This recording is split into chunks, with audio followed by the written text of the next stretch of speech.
तो आपको ध्यान में रखना पड़ेगा यदि आप ट्रांसलेशन करते हैं। केवल स्टोरी नहीं, किसी भी चीज का आप ट्रांसलेशन करते हैं तो क्या क्या चीज आपको जरूरी है सीखना, किन किन चीजों का आपको ध्यान रखना है, वो सभी बताते हुए आज जो है आज स्टोरी का ट्रांसलेशन करने वाला। स्टोरी तो बहुत ही अच्छी है, बहुत ही अच्छी मोरल मिलने वाली है।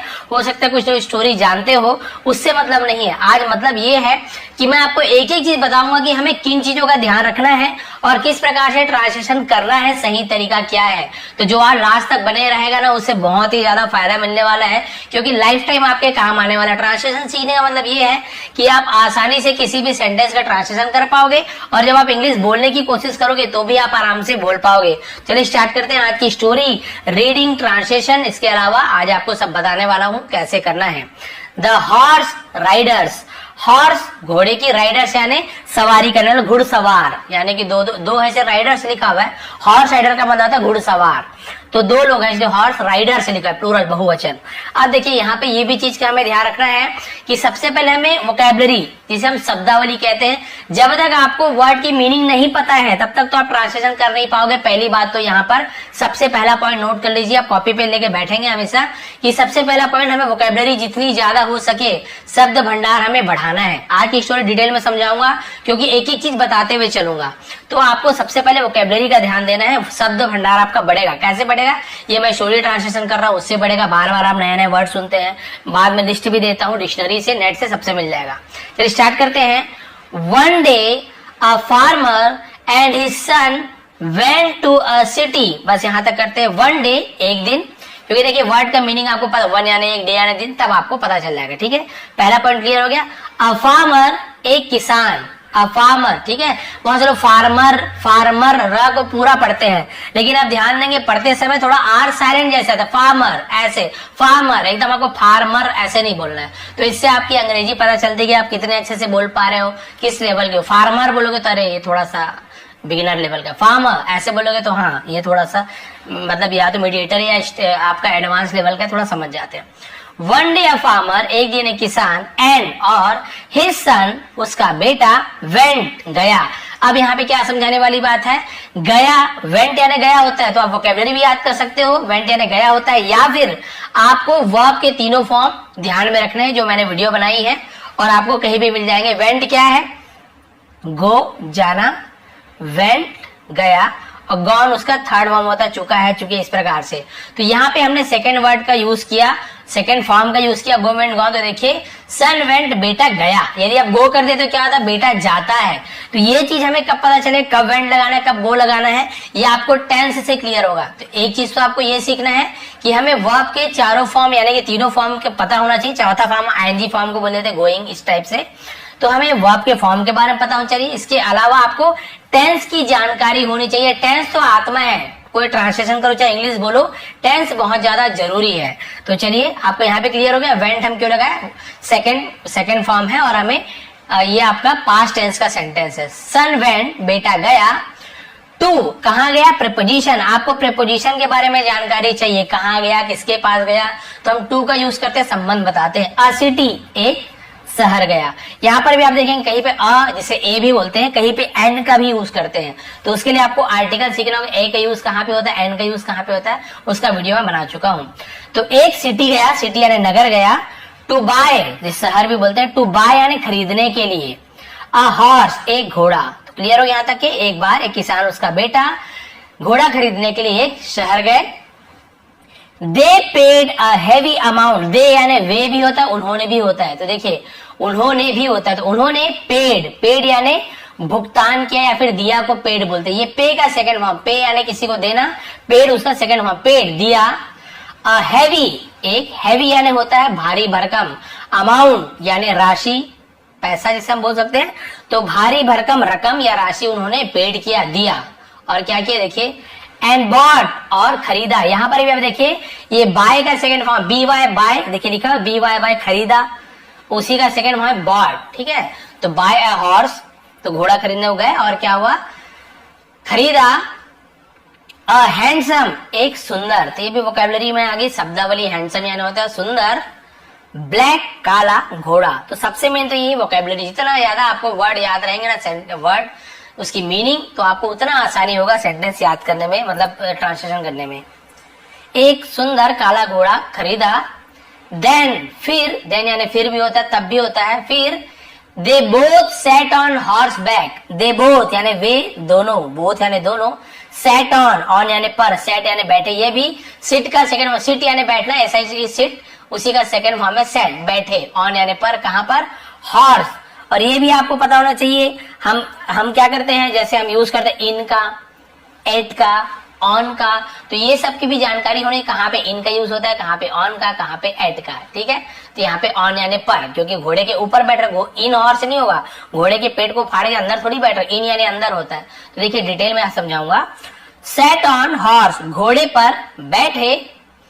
बैक यानी पीछे भी होता है, बैक यानी पीठ भी होता है। तो आपको ये चीज का भी ध्यान देना होगा कि बहुत सारे वर्ड्स के बहुत सारी मीनिंग्स भी होते हैं। जैसे ट्रंक, TRUNK, ट्रंक यानी क्या होता है, सूंड भी होता है, हाथी का ट्रंक, पेड़ के तना को, जो मोटा भाग को भी ट्रंक कहते हैं, और जो पेटी और संदूक होता है ना, उसे भी ट्रंक कहा जाता है। तो एक वर्ड के बहुत सारे मीनिंग भी होते हैं, ये भी आपको ध्यान देना है। तो घोड़े की पीठ पर बैठे, and rode on to their village, and और रोड ऑन, रोड यानी ये रोड यानी सड़क वाला रोड नहीं है, रोड यानी राइड का सेकंड फॉर्म, RIDE, राइड यानी होता है, RID, राइड यानी सवारी करना, उसी का सेकंड फॉर्म रोड यानी सवारी किए, ऑन यानी पर, कहां पर, to their village, to preposition, कहां जा रहे हैं, तो देयर यानी उनके भी होता है, और अपने के लिए भी देयर का यूज करते हैं। ध्यान देंगे, देयर यानी उनके होता है, लेकिन हम अपने के लिए भी देयर का यूज करते हैं, अपने गांव। क्लियर हो गया। तो वे दोनों घोड़े पर बैठे, घोड़े की पीठ पर बैठे, और अपने गांव की सवारी के लिए निकल पड़े, गांव की सवारी की, घोड़े की सवारी की गांव के लिए निकल पड़े। इस प्रकार से इसका ट्रांसलेशन है। अब देखिए, ऑन द वे, ऑन यानी पर, द वे यानी मार्ग पर, रास्ते पर, रास्ते पर, अ ग्रुप ऑफ पीपल, यानी एक, ग्रुप यानी होता है समूह, झुंड, बहुत सारे लोग ग्रुप कहते हैं, ऑफ पीपल यानी लोगों का एक झुंड, रास्ते पर लोगों का एक झुंड। तो हमें क्या करना पड़ता है, अगर आप वर्ड टू वर्ड ट्रांसलेशन करोगे तो कैसे होगा, पर, रास्ते, एक, झुंड का लोग। अब आप इसे बोल सकते हो कैसे, पर एक रास्ते झुंड का लोग, ये तो ट्रांसलेशन नहीं हुआ। तो इंग्लिश में आपको ये चीज का भी ध्यान रखना है, इंग्लिश में जो उसका जो स्ट्रक्चर बनता है वो अलग बनता है, सब्जेक्ट पहले आता है, फिर ये आता है, फिर वो आता है, फिर अदर वर्ब आता है, फिर ये सब अलग चीज है।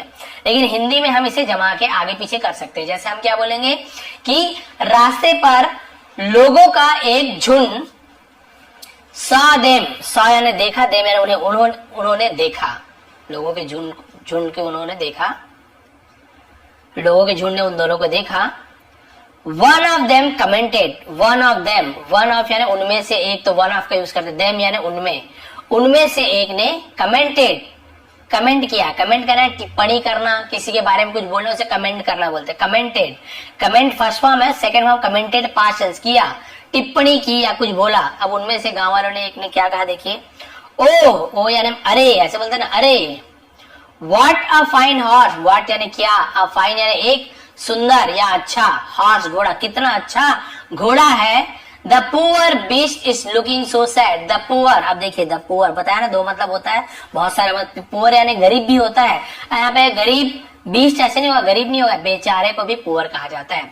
तो बेचारा, बीस्ट यानी जानवर, बीस्ट यानी जानवर, तो बेचारा जानवर is looking so sad, is यानी है लुकिंग, ये आपका प्रेजेंट कंटिन्यूअस टेंस, यहाँ पे इज एम लिखा होता है, और जो भी वर्ब है उसके फर्स्ट फॉर्म में आईएनजी फॉर्म में होता है, प्लेइंग, रनिंग, गोइंग। तो इसका मतलब रहा है, रही है, रहे हैं, ऐसे। इज लुकिंग दिख रहा है, सो सैड, बहुत, सो यानी बहुत, सैड यानी दुखी। तो बोल रहा है कि बेचारा जानवर बहुत दुखी लग रहा है या बहुत दुखी दिख रहा है। I think it can not bear the load, I think यानी मैं सोचता हूं या मुझे लगता है, उसके लिए हम आई थिंक का यूज करते हैं, मुझे लगता है।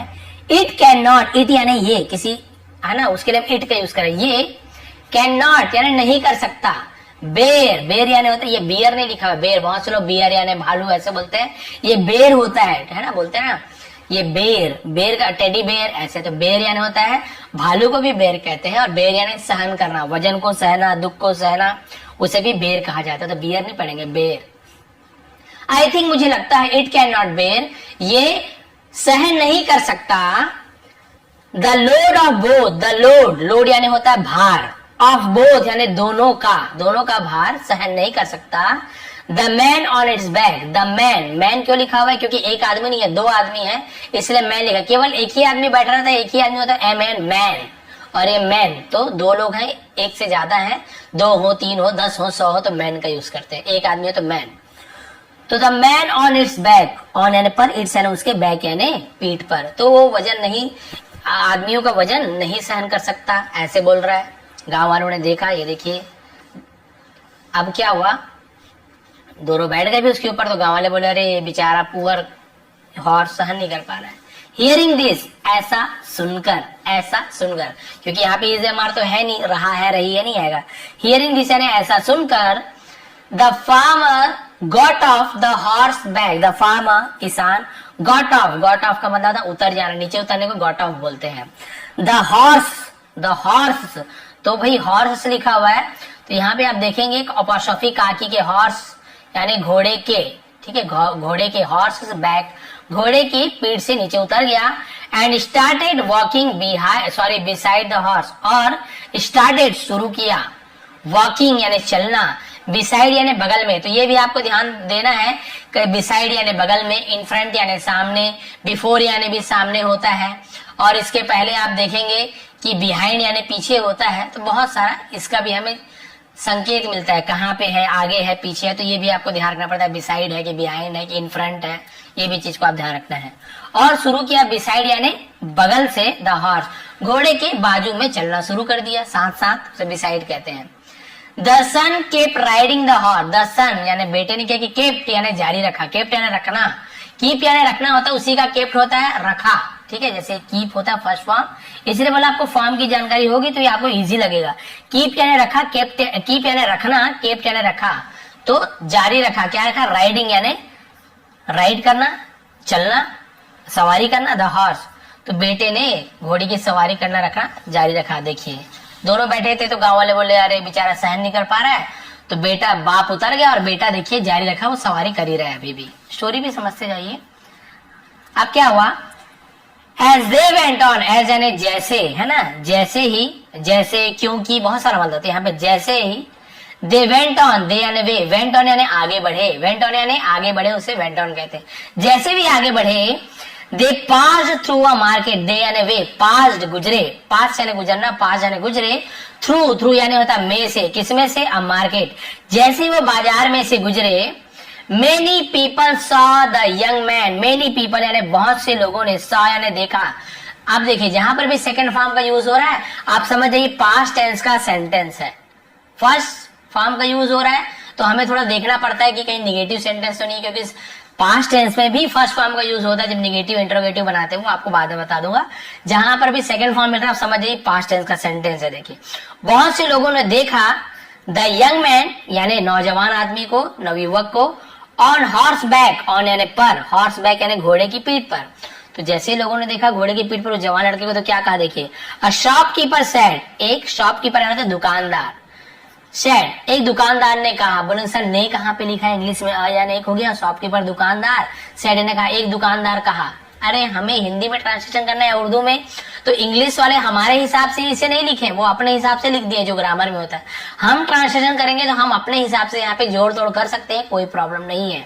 लेकिन एक दुकानदार ने कहा, तो ने नहीं लिखा हुआ है, तो इसका मतलब आपको कंफ्यूजन नहीं होना कहाँ पे ने के लिए हम ने लगाएं। इंग्लिश में ने का कुछ नहीं होता, हम बोलते हैं लिखते समय में ऐसे लिखना है। एक दुकानदार ने कहा, shame on this young man, shame on का मतलब शर्म है, शर्म आनी चाहिए, शर्म से शेम ऑन बोलते हैं, है ना, शर्म है या शर्म आनी चाहिए, दिस यंग मैन, इस नौजवान पर शर्म है या लानत है, ऐसे बोलते शेम ऑन बोलते हैं, शर्म है इस नौजवान पर। ही इज यंग, वह है, यंग यानी जवान, वह जवान है, एंड और फिट, फिट यानी तंदुरुस्त है, जवान और तंदुरुस्त है, येट, येट का मतलब होता है फिर भी। तो देखिए ये सब वर्ड का मीनिंग जब मैं ट्रांसलेशन करते आता हूँ तो वर्ड का मीनिंग बताता हूँ, तो आपको एक एक वर्ड की मीनिंग बताता हूँ। इतना ट्रांसलेशन मैं चाहे तो स्पीड से भी कर सकता हूँ, क्या मतलब स्पीड से करने से आपको समझ ही नहीं है, समझ आना चाहिए। फिर भी ही राइड्स, वह राइड्स क्यों लिखा है, सवारी करता है, ता है, ती है, प्रेजेंट इंडेफिनिट टेंस में एस या ईएस लगता है, जहां पे मतलब जैसे प्लेस तो खेलता है, खेलती है, रन्स दौड़ता है, दौड़ती है, ईट्स खाता है, खाती है, लेकिन वो ही सी इट के साथ लगता है। लेकिन यहीं पे आई होता ना आई राइड बस होता है, ऐसे यस नहीं लगता, इसके लिए अलग से ग्रामर वाला आपके लिए बना दूंगा, जैसे टेंस पढ़ेंगे आप समझ जाएंगे। फिर भी वह सवारी करता है, द हॉर्स घोड़े की, वाइल जबकि, वाइल यानी के दौरान, जबकि, the old man is walking, the old man बूढ़ा व्यक्ति, इज यानी है वॉकिंग यानी चल रहा है, इसके साथ फॉर्म प्रेजेंट कंटिन्यूअस है, जबकि बूढ़ा व्यक्ति चल रहा है और ये जवान है